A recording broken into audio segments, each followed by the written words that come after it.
Hello there, welcome back to Cypherock X1 tutorials. In today's video, you will learn how to send DAG constellation token using the Cypherock X1 and the Stargazer wallet.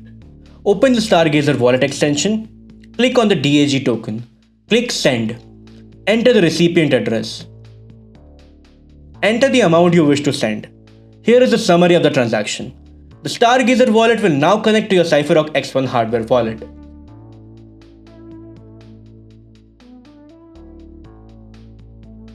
Click on Sign Transaction.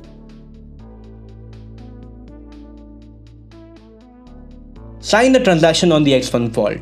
Verify the address, amount, and the transaction fees. Enter the PIN for this wallet. Tap any one of the 4 X1 cards below the X1 vault. The transaction was successful.